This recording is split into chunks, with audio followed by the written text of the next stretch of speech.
मकर संक्रांति के बारे में यह क्यों और कैसे बनाई जाती है, इसके पीछे कारण क्या है, जानिए उसके बारे में। हिंदू धर्म में सूर्य देवता से जुड़े कई प्रमुख त्योहारों को मनाने की परंपरा है। उन्हीं में से एक है मकर संक्रांति।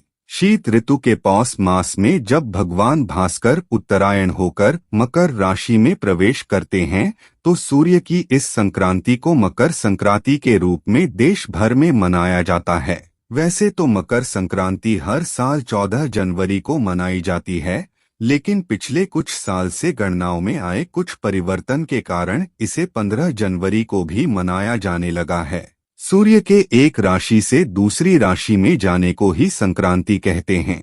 एक संक्रांति से दूसरी संक्रांति के बीच का समय ही सौर मास है।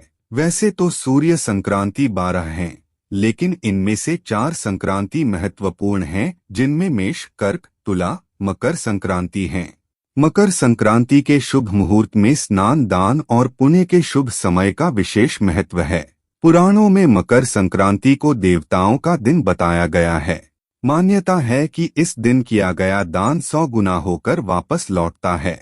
स्वयं भगवान श्री कृष्ण ने भी उत्तरायण का महत्व बताते हुए कहा है कि उत्तरायण के 6 मास के शुभ काल में जब सूर्य देव उत्तरायण होते हैं और पृथ्वी प्रकाशमय रहती है, तो इस प्रकाश में शरीर का परित्याग करने से व्यक्ति का पुनर्जन्म नहीं होता है और ऐसे लोग सीधे ही ब्रह्मा को प्राप्त होते हैं। इसके विपरीत जब सूर्य दक्षिणायन होता है और पृथ्वी अंधकारमय होती है, तो इस अंधकार में शरीर त्याग करने पर पुनर्जन्म लेना पड़ता है। महाभारत में पितामह भीष्म ने सूर्य के उत्तरायण होने पर ही स्वेच्छा से शरीर का परित्याग किया था। इसका कारण यह था कि उत्तरायण में देह छोड़ने वाली आत्माएं या तो कुछ काल के लिए देवलोक में चली जाती हैं या पुनर्जन्म के चक्र से उन आत्माओं को छुटकारा मिल जाता है, जबकि दक्षिणायन में देह छोड़ने पर आत्मा को बहुत काल तक अंधकार का सामना करना पड़ सकता है। मकर संक्रांति के दिन ही गंगाजी भगीरथ के पीछे पीछे चलकर कपिल मुनि के आश्रम से होती हुई सागर में जाकर मिली थी।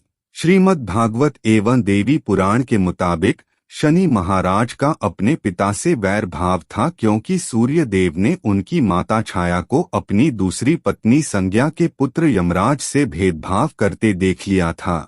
इस बात से नाराज होकर सूर्य देव ने संज्ञा और उनके पुत्र शनि को अपने से अलग कर दिया था। इससे शनि और छाया ने सूर्य देव को कुष्ठ रोग का शाप दे दिया था।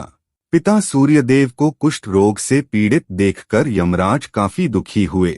यमराज ने सूर्यदेव को कुष्ठ रोग से मुक्त करवाने के लिए तपस्या की, लेकिन सूर्य ने क्रोधित होकर शनि महाराज के घर कुंभ, जिसे शनि की राशि कहा जाता है, उसे जला दिया।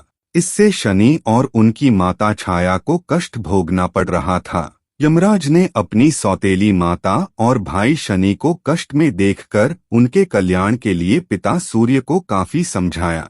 तब जाकर सूर्य देव शनि के घर कुंभ में पहुंचे। कुंभ राशि में सब कुछ जला हुआ था।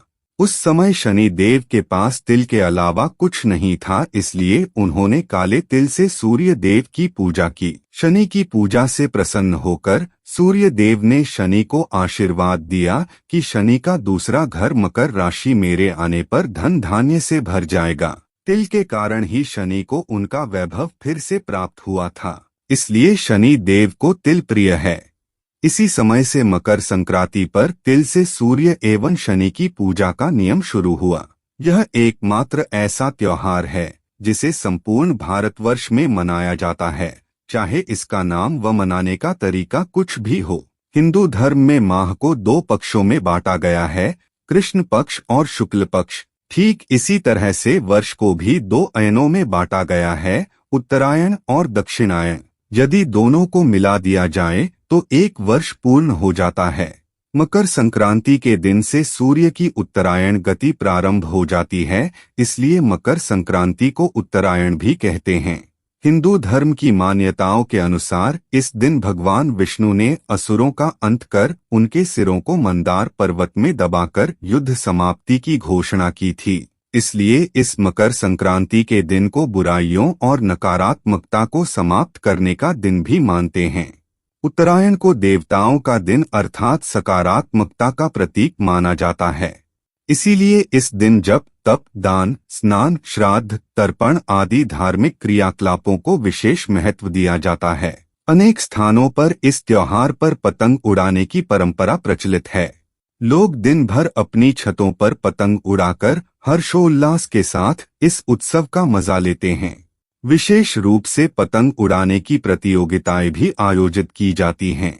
पतंग उड़ाने के पीछे धार्मिक कारण यह है कि श्री राम ने भी पतंग उड़ाई थी। गुजरात व सौराष्ट्र में मकर संक्रांति पर कई दिनों का अवकाश रहता है और यहाँ इस दिन को भारत के किसी भी अन्य राज्य की तुलना में अधिक हर्षोल्लास से मनाया जाता है। पौष मास की सर्दी के कारण हमारा शरीर कई तरह की बीमारियों से ग्रसित हो जाता है, जिसका हमें पता ही नहीं चलता और इस मौसम में त्वचा भी रुखी हो जाती है। इसलिए जब सूर्य उत्तरायण होता है तब इसकी किरणें हमारे शरीर के लिए औषधि का काम करती है और पतंग उड़ाते समय हमारा शरीर सीधे सूर्य की किरणों के संपर्क में आता है, जिससे अनेक शारीरिक रोग जो हम जानते ही नहीं हैं वे स्वतः ही नष्ट हो जाते हैं। मकर संक्रांति के पावन पर्व पर गुड़ और तिल लगाकर नर्मदा में स्नान करना लाभदायी होता है। इसके बाद दान संक्रांति में गुड़, तेल, कंबल, फल, छाता आदि दान करने से लाभ मिलता है और पुण्य फल की प्राप्ति होती है। यह जनवरी का ऐसा दिन है जब धरती पर अच्छे दिन की शुरुआत होती है।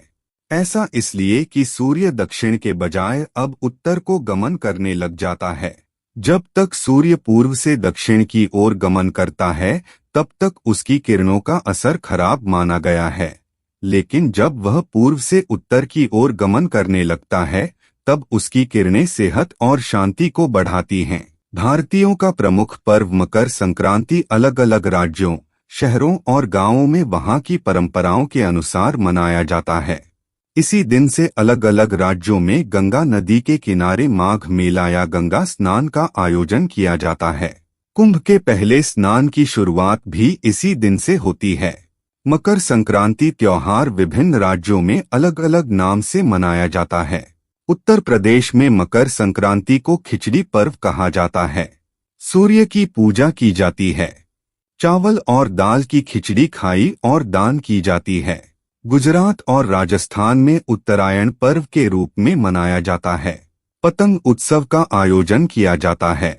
आंध्र प्रदेश में संक्रांति के नाम से 3 दिन का पर्व मनाया जाता है। तमिलनाडु में किसानों का ये प्रमुख पर्व पोंगल के नाम से मनाया जाता है। घी में दाल चावल की खिचड़ी पकाई और खिलाई जाती है। महाराष्ट्र में लोग गजक और तिल के लड्डू खाते हैं और एक दूसरे को भेंट देकर शुभकामनाएं देते हैं। पश्चिम बंगाल में हुगली नदी पर गंगा सागर मेले का आयोजन किया जाता है। असम में भोगली बिहू के नाम से इस पर्व को मनाया जाता है। पंजाब में एक दिन पूर्व लोहड़ी पर्व के रूप में मनाया जाता है। धूमधाम के साथ समारोहों का आयोजन किया जाता है। दक्षिण भारत के सबसे प्रमुख त्योहारों में से एक है पोंगल।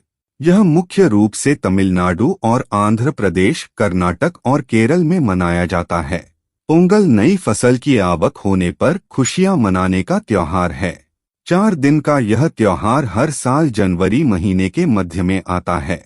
सबसे पहले दिन भोगी पोंगल, दूसरे दिन पोंगल और तीसरे दिन मट्टू पोंगल और चौथे व आखिरी दिन कानूम पोंगल के रूप में मनाया जाता है। मुख्य रूप से यहाँ किसान समुदाय के लोग यह त्योहार मनाते हैं। यहाँ इस त्योहार की रौनक इस कदर होती है कि लोग आपस में खुशियाँ बांटकर इस त्योहार में प्यार का इजहार करते हैं। इस साल यहाँ त्योहार 14 जनवरी से शुरू होगा और इसकी समाप्ति 17 जनवरी को होगी।